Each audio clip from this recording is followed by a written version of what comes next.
Hi, this is Randy with Tap Success, and this video shows how we calibrate in the wrong direction and how we can fix it. See what you think.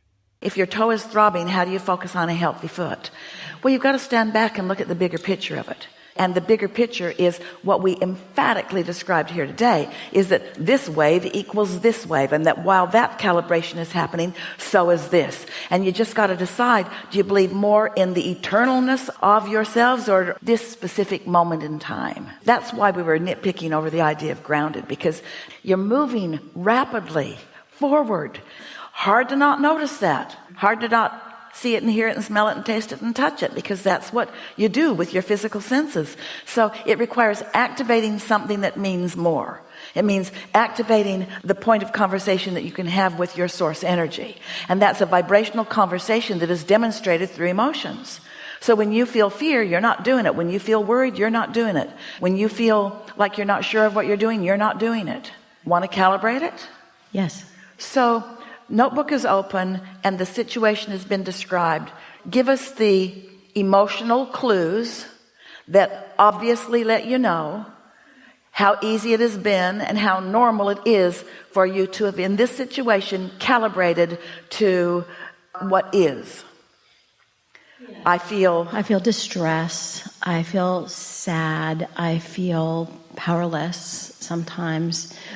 Sometimes hopeful. Not completely powerless, so I can work my way partly up the scale. We know you feel that, we know you feel that, we know you feel that, and we know you feel that, but all of that has led you to this.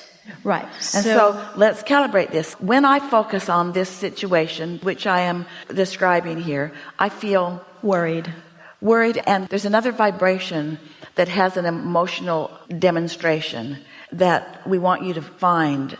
I feel inadequate to fix this. Yeah, or I wonder if I'm adequate to fix this. Well, the wondering is enough resistance that you can give it the inadequate label. Okay, good. I got that. You're interesting to play with because you're connected to your inner being enough that these words that we're describing don't apply to who you usually are and what you really know. Just this situation. And this is a situation that you're calibrating. So it doesn't matter what you usually believe or what you've normally believed. The whole point of this exercise is to change this belief about this situation. You want to calibrate to who you really are because the situation has calibrated you. And this is something that really bothers powerful teachers. It's one of the things that really bothers you a lot. I should know better. I should know better than to let a situation calibrate me. Really? You're not going to allow yourself any more step one moments? You're not going to let this wave create this wave? You're not going to let something really big make something really big? Of course. The inadequacy, that just flies out the window with that sort of discussion, doesn't it? Right. This is going to sound a little off to all of you. It isn't off, and we're going to explain to you why it isn't off until you know it isn't off. Ready? This conversation is not about your nephew. It's about your calibrating to something you desire. Happens to regard your nephew. But this is about your calibrating to your strength. Did you take that ride with us just a little bit?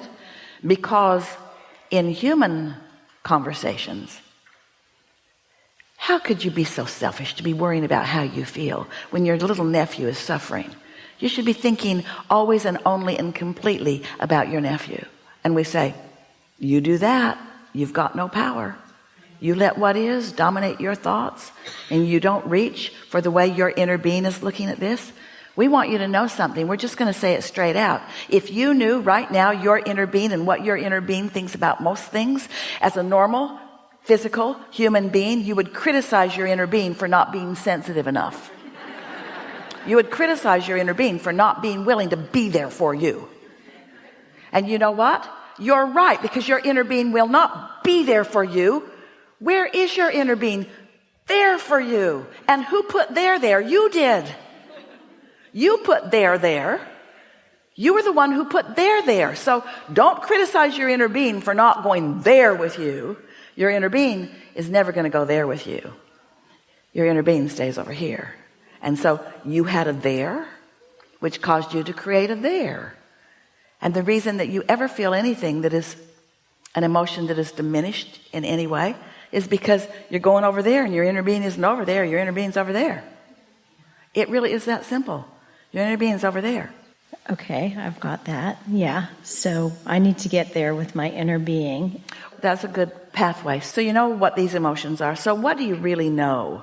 And you could write the book. In fact, you did. You could write the book about all of this too. You know what that stronger, overarching whole of who you are perspective is, but something's keeping you from being able to do it in this situation easily. What is it? Let's talk about this. Why is this harder for you than most? Say it. Well, I care more. I care more. It's yes. I care more because it's personal. My little guy. And isn't that what we've been saying always? Is that the things you care the most about are the things you think the most about, and the things you think the most about you've done the most damage to. Because you've been sloppy in your thinking. The things you think the most about are the things that you're most in trouble about, because you thought that worrying about them and stewing over them and pouting over them and getting other people to feel your pain, and we're not speaking specifically, you're getting the sense of what we're talking about. We're talking about humans in general. You've been calibrating to mob mentality. If I can get more people to agree with me that this is a problem, then we'll be more likely to find a solution. No, you'll just find a bigger problem. Right, and my brother and my sister-in-law don't really help because they're always like putting the problem in my face over and over and over again. And yeah, so. Well, every time they put the problem in your face, you are calibrating to a solution, even if you're not consciously aware that you are. I think that's true, yes. So we've got the book out and we know what we've already written on this side. So let's write on the other side. And a good thing, Esther writes it every time. What I dominantly feel about this, who I really am and what I really know is, she just tries to make that strong enough that that gets her attention so that she doesn't forget what she's doing in this moment with this side of the book. So then ask yourself, am I a focused being or a confused being? Focused. Does focus come easily to me or is it hard? Super easy. Do I feel rooted in a broader understanding or like I'm flailing about in unknowns? Broader understanding. Do I have strong desire here or weak desire? Strong desire. Does my inner being support me in my desires, or am I out here on the bleeding edge by myself? My inner being supports me in my strong desires. Does my inner being know where these solutions are? My inner being knows where the solutions are. Is my inner being broadcasting those solutions? Yes, my inner being is broadcasting Do them. I ever receive impulse or inspiration, or is it just a crapshoot with me? Oh no, I received a huge impulse and inspiration that I've been following. So when you remind yourself who you really are, that the situation that you have easily been calibrating to takes on a different light. And for right now, in this moment, this is way more dominant than this. In fact, the goal in this exercise is to hook you up with who you really are. And have you heard us say that when you are in alignment with source, or in alignment with the stream, or in your vortex, we've used so many different examples to get your attention about the existence of that state of being. When you are tuned in, tapped in, turned on, you are more powerful than millions who are not. And so as you realize that in this simple exercise, you have just reconnected with that true power. And so now that is your point of attraction. That's your point of attraction. What do you think that that kind of point of attraction will do to these old beliefs? I think it's going to... Doesn't it have to move them? Yeah, it does Doesn't have to it move have them. to move them? You can look around the world, and it's easy to believe in illness because there's a lot of illness all around the world. It's easy to believe in illness. But when you hook up with your inner being, you don't believe in illness because your inner being is not focused on illness. So when you've calibrated to that, for that moment in time, you are illness-free. It just doesn't exist in your vibration. And what's making you so mad at yourself is it's where you want to be, it's where you often are, but this situation has made it hard to be, which just means that there are still lingering beliefs. Mm-hmm. We just have to say this to you, to all of you. We love you so much. You know what's coming next. We're sloppy thinkers. We love you so much. You take score too soon. You take score too soon. It's like you calibrate and then you look and see, did it work?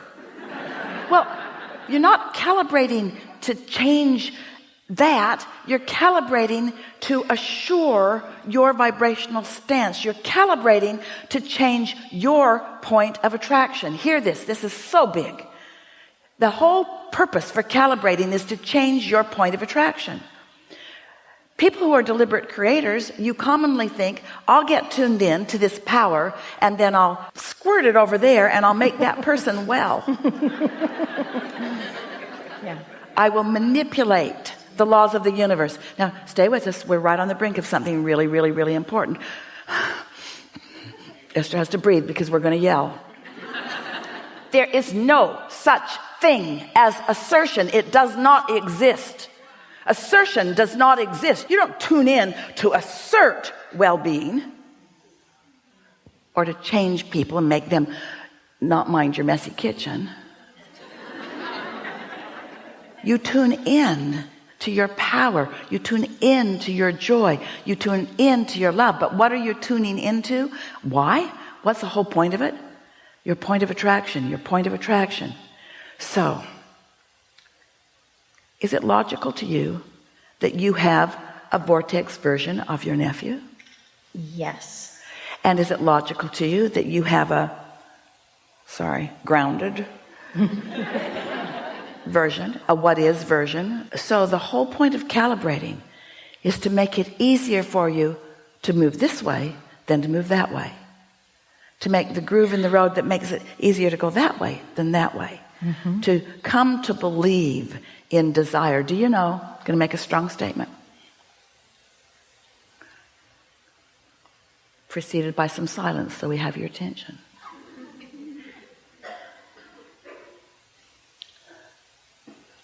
Desire is all you need.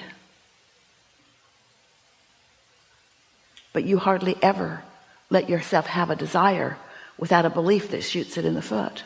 And as long as you've got that belief that shoots your desire in the foot, then things about that keep showing themselves to you, which makes you not believe in your desire.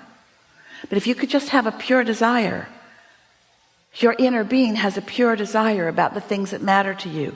And you told your inner being every subtle little thing that you were contributing to it. So you've created this magnificent relationship with all kinds of things that you want. And you don't have to justify them or prove them to anybody or get even one other person to agree with you. All you got to do is line up with your power so that all that power is your point of attraction. So that all that power is your point of attraction. So that all of that is your point of attraction. There's no assertion. There's only attraction. Only attraction. Only attraction. Only attraction. Only attraction. Only attraction. So when we say desire and belief, we love it when your desires and your beliefs match. And you really don't like it when your desires and your beliefs don't match. That's a clue. When you desire something, but you know what you do? And others have been the reason that you so often do it. Oh, we got to breathe here for just a minute. This is so big. You have so willingly calibrated to beliefs about stuff you don't even want. And why do you do it? Everybody else is. That's what they believe, and I don't want to look dumb. I don't want to look fanciful. I need to be grounded. I don't want to be weird. Yeah, you do. Yeah, you do. Yeah. You want to find the power of your desire, and you want to hang around there often. And your wonderful guidance system will show you every time you stray a little bit, and now you know what to do about it. And is it a bad thing that you have negative emotion? No, it's guidance. Is it a bad thing that you're living some life that's causing you to make more? No, it's what you came for. You said, I'll go and I'll mix it up and I'll explore, and new desires will be born from what I see. Boom. And then I will calibrate to them. And I will make my former bogus, flawed premise beliefs modify to match my desire. That's what you said. Enough? Thank you so much. That was perfect. Yeah.